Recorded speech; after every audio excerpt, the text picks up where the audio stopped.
Hello friends, welcome to my channel. तो चलिए MCQ देखेंगे आज करंट अफेयर पे आधारित। ठीक है, करंट अफेयर पे आधारित। बड़ा हो गया क्या हुआ इसको?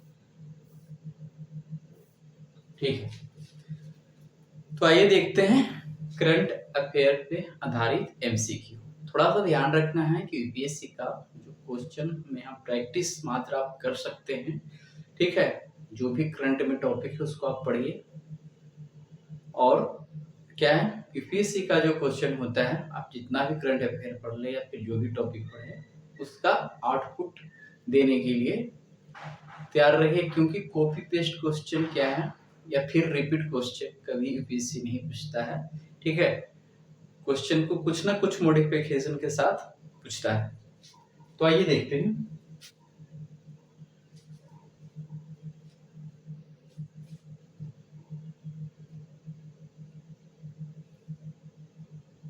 तो हम रोज कोशिश करेंगे सिर्फ 3 क्वेश्चन डिस्कस करने के लिए। ठीक है, धीरे धीरे उसको बढ़ाकर रोज का 5 करेंगे, लेकिन आज फिलहाल शुरुआत कर रहे हैं 3 क्वेश्चन से। तो यूनेस्को द्वारा लॉन्च किए गए पहले वैश्विक वर्चुअल म्यूजियम के संदर्भ में निम्नलिखित कथनों पर विचार कीजिए। तो वर्चुअल म्यूजियम ये लॉन्च किया गया है, ठीक है, यूनेस्को के द्वारा। तो इसके बारे में हम जानते हैं, देखते हैं क्या है। 3 यहाँ पे ऑप्शन करा। इस म्यूजियम का मुख्य उद्देश्य चोरी हुई सांस्कृतिक वस्तुओं को डिजिटल रूप में प्रदर्शित करना है। ठीक है, तो ये तो हो गया पहला ऑप्शन। दूसरा ऑप्शन देखते हैं। करा इस म्यूजियम का डिजाइन प्रिज्कर पुरस्कार विजेता आर्किटेक्ट फ्रांसिस कैरे द्वारा बाओआब वृक्ष के आकार में किया गया है। इस डिजिटल संग्रह में भारत से पाली महादेव मंदिर की 9वीं शताब्दी की नटराज और ब्रह्मा की मूर्तियां शामिल है। तो ये डिजिटल वर्चुअल म्यूजियम बनाया गया है। यहाँ इतना सारा डेटा है। तो कुछ डेटा के बारे में बताया जा रहा है कि इस वर्चुअल म्यूजियम में क्या क्या है। तो पहला क्या है कि इस म्यूजियम का मुख्य उद्देश्य चोरी हुई सांस्कृतिक वस्तुओं को डिजिटल रूप में प्रदर्शित करना है। अब रही बात कि ये पूरा डेटा पे आधारित क्वेश्चन है, तो डेटा के बारे में पता होगा तब इसको सॉल्व करेंगे, या फिर हिट एंड ट्रायल तो करना ही पड़ेगा, क्योंकि 100% क्वेश्चन किसी को पता नहीं होता है। ठीक है, तो ये सार्थक वाक्य एक लग रहा है कि इस म्यूजियम का मुख्य उद्देश्य चोरी हुई सांस्कृतिक वस्तुओं के डिजिटल रूप में प्रदर्शित करना है। तो ये सही है।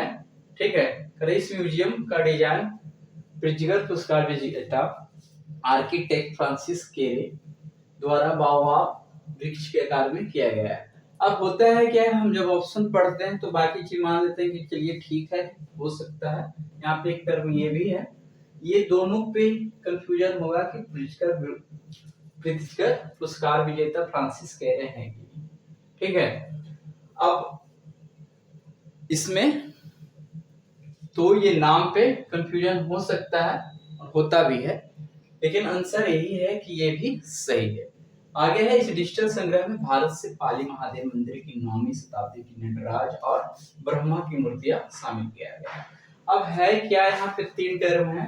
पाली महादेव की मंदिर शताब्दी, अच्छा 9वीं शताब्दी की नटराज की मूर्तियां और ब्रह्मा की मूर्तियां, ये 3 टर्म है। यहीं पे तो सोचना होता है कि ये तीनों टर्म क्या है, सही है कि नहीं। पाली महादेव मंदिर के 9वीं शताब्दी के नटराज मंदिर को ही शामिल किया गया है और ब्रह्मा की मूर्ति को की नहीं। तो यही सब क्वेश्चन में रहता है मेन बात, लेकिन यहाँ पर ये भी सही है। तो यहाँ पे क्या होगा, ऑप्शन डी करेक्ट हो जाएगा। ठीक है, तो चलिए आइए आगे देखते हैं।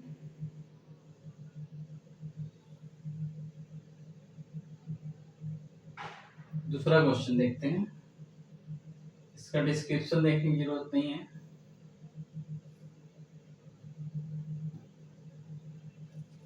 दूसरा है, अर्थशास्त्र में 2025 के नोबेल पुरस्कार के संदर्भ में क्रिएटिव डिस्ट्रक्शन रचनात्मक विनाश का सिद्धांत क्या दर्शाता है। तो यहाँ टर्म आया है रचनात्मक विनाश, तो वहां पे हो सकता है इसका डेफिनेशन ही हो। चारों ऑप्शन पहले हम पढ़ते हैं। ठीक है, तो अर्थशास्त्र में, अच्छा रचनात्मक विनाश या क्रिएटिव डिस्ट्रक्शन। तो पहला है कि यह सिद्धांत बताता है कि आर्थिक विकास के लिए पुरानी प्रौद्योगिकियों को संरक्षित करना आवश्यक है। ठीक है।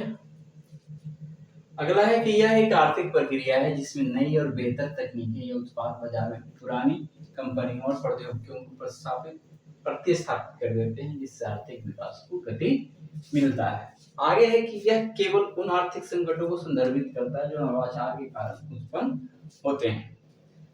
ठीक है। अगला है कि यह एक सरकारी नीति है जिसका उद्देश्य प्रतिस्पर्धा को खत्म करने के लिए जानबूझकर उद्योगों को नष्ट करना है। तो यहाँ पे टर्म आया है क्रिएटिव डिस्ट्रक्शन। तो ये तो नेगेटिव ऐसे ही लग रहा है कि एक सरकारी नीति है जिसका उद्देश्य प्रतिस्पर्धा को खत्म करने के लिए जानबूझकर उद्योगों को नष्ट करना है। तो ये तो आंसर होगा नहीं, आप तो ऐसे ही इसको हटाइएगा। करिए केवल उन आर्थिक संकटों को संदर्भित करता है जो नवाचार के कारण उत्पन्न होते हैं। ठीक है। तो ये क्वेश्चन हट सकता है जहां पे केवल सिर्फ ये सबसे बात रहे, तो केवल वाला ऐसा नहीं कि नहीं सही होता है, ये फिलहाल गलत ही है। ये तो फुल्ली छट गया डी, वो तो ठीक है। लेकिन ये पढ़िए ऑप्शन बी, यह एक आर्थिक प्रक्रिया है जिसमें एक नई और बेहतर तकनीकें उत्पाद बाजार में पुरानी कंपनियों और प्रौद्योगिकियों को प्रतिस्थापित कर देते हैं, जिससे आर्थिक विकास को गति मिलता है। ये क्रिएटिव डिस्ट्रक्शन या रचनात्मक विनाश का क्या है, डिफिनीशन है। ठीक है। तो इसका आंसर यही है।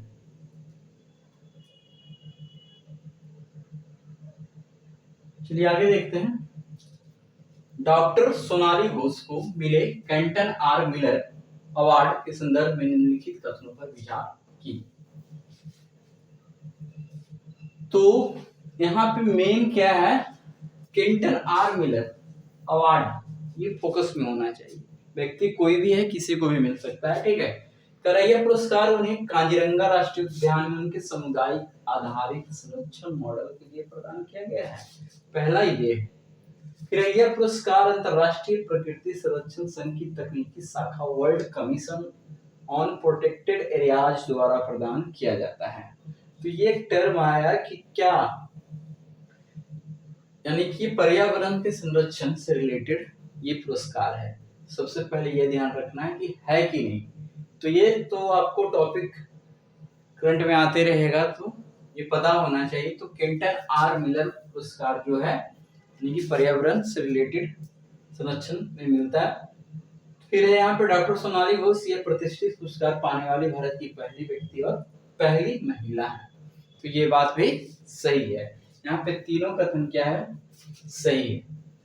तो आंसर क्या हो जाएगा, ऑप्शन डी होना चाहिए सही। ठीक है। चलिए, तो ये 3 हुआ यहाँ पे आज का टॉपिक, इसका डी ही तो था ना। ठीक है। तीनों कथन सही है,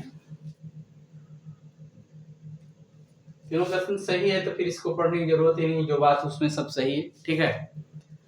तो आज का एमसीक्यू का शुरुआत है, कल से मिलते हैं वीडियो, और पहले आएगा। ये हो सकता है लेट अपलोड आज कर भी सकते हैं या न भी कर सकते हैं, लेकिन आपको मिल सकता है, हो सकता है। चलिए।